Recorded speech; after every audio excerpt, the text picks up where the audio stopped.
Well, folks, here again for the weekly forecast. In fact, this will be the last forecast of 2012 with the university shutting down next week.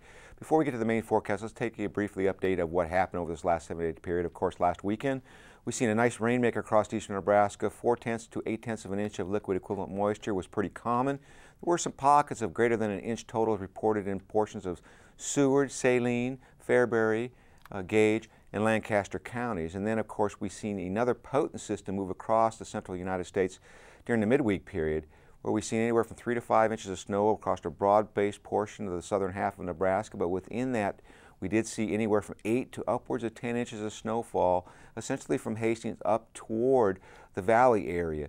So we really do welcome the moisture. Unfortunately, when we started to look at the soil moisture monitoring networks across the state that's run by the High Plains Regional Climate Center, we didn't notice any response at the 12-inch soil moisture depth.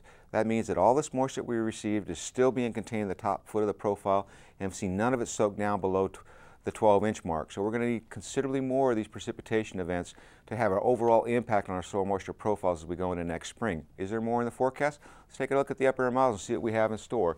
Well, for today, the system that was responsible for inclement weather is now moving off the eastern United States, and we do have high pressure loft that will keep the skies pretty much clear today. Very nice conditions considering the amount of snow that we have around on the ground. Draw your attention to the trough in the western United States. That'll be making its way here and possibly giving us some snow as we get close to Christmas.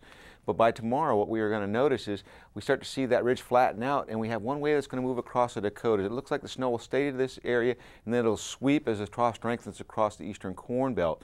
So there is a chance for flurries in northern Nebraska, but for the most part, we should see fairly dry conditions with a little bit cooler conditions working in.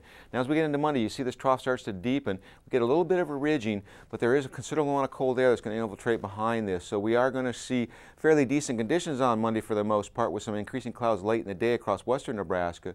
But overall, we're not expecting much in the way of significant moisture. Now, by the time we get to Tuesday, we'll notice that the models are indicating that trough digs way down into Texas, and we could see some upslope flow component across the western Nebraska, best places for accumulating snowfall. And some of that may move through toward the evening and overnight hours across eastern Nebraska. But again, accumulations don't look that significant. By the time we get into Wednesday, trough moves to our east. We get a ridging pattern building, but very cold conditions coming from the northwest, so well below normal temperatures.